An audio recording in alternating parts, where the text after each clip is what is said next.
Hello po mga Kalingap, welcome to my YouTube channel Kalingap Gilbert. Sa hindi pa po nakapag-subscribe sa ating munting channel, please subscribe, like at pa-share na rin po mga Kalingap. Maraming salamat po. At maraming salamat po kay Kuya Bal Santos Matubang at Enda Vlogs at Kalingap Rab. Ito po mga Kalingap ay kilalang kilala na ninyo ito. At lagi po nyo itong napapanood, lagi po nyo itong nakikita. Kaya atin pong makakapanayam at makakausap. Siyempre, ang nag-iisang idol natin, Idol Bobby 143. Bobby TV 143. Magandang umaga, magandang tanghali, magandang gabi sa ating mga kababayan. Yan bro, kumusta ang isang Bobby TV 143? Ay, ito bro, masaya tayo, no? Na nandito pa rin kasama natin si Kuya Bal. Sa mga lakad ni Kuya Bal, nakakasama tayo, nakikita natin yung mga ginagawa ni Kuya Bal na pagtulong. Okay bro, anong yung opinion lang natin doon sa ni Kuya sinasabi na yung mga Kalingap partners natin ay welcome na pumunta sa Lighthouse. Ay bro, isang malaking magandang balita yun, no? Kasi nabalita naman natin naman nakaraang buwan, diniklara ni Kuya Bal na isara ang Lighthouse at limitado na po ang pwedeng pumunta at bibilang lang po, pero sa ngayon po hindi matiis ni Kuya Bal, lalo na yung kanyang mga unang minintor. Ang ibig ko sabihin, yung mga dati niyang kasamahan na yung minsan na napalayo na or na sa ibang lugar, at ngayon po binubuksan niya muli dahil sabi niya nga sa live niya, balik muna kayo dito, gustong bumalik at bukas man ang Lighthouse. Yun po ang pagkaunawa ko na open po ang Lighthouse para po doon sa mga charity vlogger, at hindi lang sa charity vlogger bro, pati doon sa mga OFW na gustong makita si Kuya Bal, pwede silang dumalaw kay Kuya Bal. Ano yung magiging advice mo o magiging tulong mo sa mga katulad naming maliliit pa yung mga channel namin? Ay, napakagandang tanong nito. Alam mo, bibihira bro ang nagtatanong sa akin yan bro na mahingan tayo ng tips or opinion or advice man lang. Bro, gagamitin ko bro yung aking experience bilang nagsisimula din. Ayaw man natin, di man tayo pwede magsalita nang hindi natin dinanas. Yun nga, sabi ko una, tandaan natin ang salitang tiyaga at sipag at pagmamahal. Yun lang bro, kasi bro, alam kong wala ito bro, wala yung tiyaga, wala yung sipag at pagmamahal, malulusaw ka dito bro. Sa larangan ng charity, maniwala kayo sa akin. Pag hindi nyo na mahal yung inyong ginagawa, tatamarin na kayo. Matik po yan. At pag wala kayong tiyaga, ganon din. Kasi bakit ko sinabing tiyaga? Hindi naman po kasi na pagbaguhan ka hindi ka talaga magbabiral. Tama. Wag po kayong umasa na ang iniisip kasi ng iba bro ganito gusto ko lang, wag po kasi na kayong sumaba ang loob ng mga beginners ang iniisip kasi ng iba na pag dumating ka sa Kalingap, viral ka agad. Mag-viral ka agad. Hindi po mangyari yun. Ang viral po, base po yan sa laki din ng subscriber. May process. May proseso po Kagaya kay Kalingap Rab, natural magbabiral siya kasi million ang kanyang subscriber. Paano mag-viral ang 10,000 subscriber? Hindi po yan magbabiral. Kaya nga sabi ko, yung salitang tiyaga, panghawakan natin. At dapat maging masipag ka bro sa paghahanap. Kasi bro, ang pagcha-charity, hindi mo pwedeng sila ang lalapit sa iyo Ikaw po talaga ang mag-effort, puntahan ang malalayong lugar. Alamin mo, Kumbaga, dapat maabilidad ka. Kung may mga kaibigan ka, uso ang cellphone, tanungin mo, mayroon ba kayong kapitbahay dyan na mahirap? Siyempre, ang sasagot nila, ako mahirap din. Pero ang tanong mo doon, yung piliin ko po yung mas mahirap. Mas mahirap pa talaga. Yun ang unahin natin tulungan. So, number 1 yun. Dapat masipag ka maghanap, At siyempre bro, dapat may pagmamahal ka sa ginagawa mo. Kasi bro, sa totoo lang, lalo na ngayon. Huwag kang maramdamin, lalo na ngayon bro. Medyo matalino na ang viewers. Kakaiba na, pero alam mo sabi nga walang matigas na tinapay sa mainit na kape. Ang ibig sabihin doon bro, wala akong matigas na mga viewers sa mga matyagang mga charity vlogger. Ang ibig sabihin dyan, tsagain mo bro. Kasi ang viewers nandyan lang. Ang viewers kasi hindi natin sila pwedeng pilitin. Di ba sabi ng iba, ako may narinig ako, sabi hindi man kami sinusuportahan. Alam niyo po, hindi man natin mapilit ang viewers kasi hindi man natin sila binabayaran. Magpapasalamat nga tayo dahil may viewers na nanonood. Ang viewers kasi, tinitingnan kanila yung okay to. Kasi ang viewers bro, sobrang talino. Sila po yung mapagmasid, at tandaan natin, ang mga viewers, nagtatanong din yan sa iba.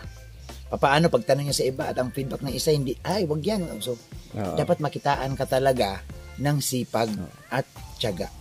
Para sincere ka sa ginagawa mo talaga. Ginagawa mo. So, yun yung mga tips. At saka sana, wag po tayong panghinaan talaga. Ako, inaamin ko minsan na inaabutan tayo ng panghihina. Natural tao lang. Sabi ko nga, ang dryness para sa pagbablog, normal. Even si Kuya Bal, normal nga. Parang nakatamad, walang views, mahina ang views. Proseso po talaga pala yan. No, kumbaga dinadaan ka sa proseso. Kumbaga sa ginto, dinadaan ka sa apoy para lumabas ang pagiging tunay. Lumabas yung tunay na uri. Ganon din bro ang charity vlogger. Kumbaga sinusubukan ko din itry natin itong walang views kung tatagal. Kung sumuko ka na doon, paano ka makakarating sa dulo? Tama. So dapat maging kalmado ka hanggat makarating mo ang dulo. Kasi nasa dulo ang tagumpay. Tama. Kasi ang tagumpay bro, kung lagi nasa unahan, wala nang dulo. Lahat na lang tayo tagumpay na. Pero ang tagumpay po kasi may proseso. Ang tagumpay na sinasabi, yung marating mo ang durok ng tagumpay, nandoon sa dulo talaga, wala sa umpisa. Wala sa umpisa. At tayong lahat, nasa umpisa pa lang. Wala pa tayong tagumpay. Ang nagtatagumpay pa lang ito si Kuya Bal. Bakit ko nasabi? Nagtagumpay si Kuya Bal sa pagtulong sa mga charity vlogger. Dahil nagkaroon na kami. Kaming mga batchwan. Lumaki ang aming channel. Tagumpay ni Kuya Bal yun. Hindi namin tagumpay. Mali yung sinasabi. Kami hindi yung tagumpay ni Kuya Bal na nagbunga yung kanyang pagtuturo sa amin. Tama. Yun ang tinatawag na kumbaga, sinundan ninyo. Si Kuya Bal. So, kami mga tinulungan ni Kuya Bal, nag-uumpisa pa lang tayong lahat. Kaya lang may kanya-kanya. Kagaya na binanggit ni Marius Vlog kanina, may oras ka eh. Alam mo bro, kagaya ng pagpanganak sa iyo, hindi ka nung pinanganak oras-oras eh. May oras ka para ilabas sa mundo. So, ibig sabihin, ganoon ang sasabi ng iba na, pag oras mo na talaga magkaroon ka ng viral, iyo yan. Basta huwag ka lang titigil talaga. Huwag kang tumigil bro. Kasi bro, ang pagtigil bro, part niya ng pagkatalo. Tandaan nating lahat sa anumang larangan ng ginagawa natin. Pag kagaya sa trabaho mo, subukan mo tumigil ka magwardya. O di talo ka. Wala kang sweldo.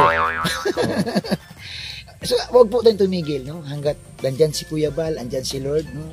Alam mo, pasalamat niya kami. Tayong lahat, no? Kagaya sa inyo. Nandyan si Kuya Bal, nasa sandalan. Wala po akong nakitang vlogger o charity vlogger sa Pilipinas na nagpapasama po ng ilang mga tao sa kanyang mga lakad. Tayo hindi lang basta-basta tayo talagang marami tayo talaga. Dalawang sasakyan. Kayo, alam nyo, ilan tayo lumakad, dalawang sasakyan. Isipin mo ang gastos dun, pero ang gusto lang ni Kuya Bal makatulong. Makita nyo ang ginagawa ni Kuya Bal. So, ibig sabihin, pasalamat talaga tayo dahil nga kahit mabagal ang paglaki ng subscriber, pagbagal ang paglaki ng views, andyan ang Kuya Bal para alalayan tayo. Tama. At saka yung tama yung sabi mo bro na huwag ka lang talagang titigil kasi yung nasa huli yung tagumpay. Kasi bro, ang pagtigil bro, part yan ng pagkatalo. Kaya pag tumigil ka, talo ka na. Yung nandun din bro sa hulihan yung pagsisisi. Pagsisisi, nasa huli din yan. So, kung di lang ako tumigil, dapat nagtagumpay ako. Ang problema nga, tumigil ka eh. Huwag kang tumigil. Hayaan mo yung mga distraction. Hayaan mo yung mga lubak-lubak. Ang importante, nagtutuloy-tuloy ka. Tuloy-tuloy ka. Tama. Kasi alam nyo po, alam ni Lord kung ano mayroon ka. Hindi ni Lord binibigay ang pabuya bro sa nag-uumpisa. Binibigyan ni Lord ang pabuya sa dulo. Okay bro, maraming salamat salamat, bro. Napakagandang mensahe bro. Sana sa mga viewers po natin, subscribe natin yung may hawak ng cellphone na si Kalingap Gilbert. Ako po ang nais ko lang sinalimakan kami ng channel. Wag na po ako. Ako masaya na ako sa subscriber ko, no? Sa tulong ng mga viewers, pero ang gusto ko po matulungan yung mga kasamahan nating maliliit pang channel. Thank you. Maraming salamat po. Okay, Idol, maraming salamat. Yan, thank you. Ano po mga Kalingap, maraming salamat po. At syempre, salamat po tayo kay Kuya Bal Santos Matubang, Ate Edna Vlogs at kay Kalingap Rab. Yan, syempre po sa ating mga kasamang scouters, Kuya Kens TV, Marius Vlog at Starax TV. Maraming salamat po mga Kalingap. God bless po sa atin. Mga Kalingap, suportahan natin Kalingap Gilbert sa kanyang adhikain bilang isang Kalingap member. Subscribe po ng kanyang YouTube channel, pa-like and share. Thank you so much. Napakasipag po nito, napakabait at napakamatulungin. Ayan. Thank you mga Kalingap. So ayan mga Kalingap, please subscribe po ang channel po ni Kalingap Gilbert. Ayan po mga Kalingap, no? Ito po ay isang charity vlogger na handa pong tumulong mga Kalingap. No? Please support po natin mga Kalingap ang channel po niya, Kalingap Gilbert. Thank you po, God bless po. Sige po, ingat po. Hello po mga kalingap, supportahan po natin si Kalingap Gilbert sa kanyang channel. Salamat po.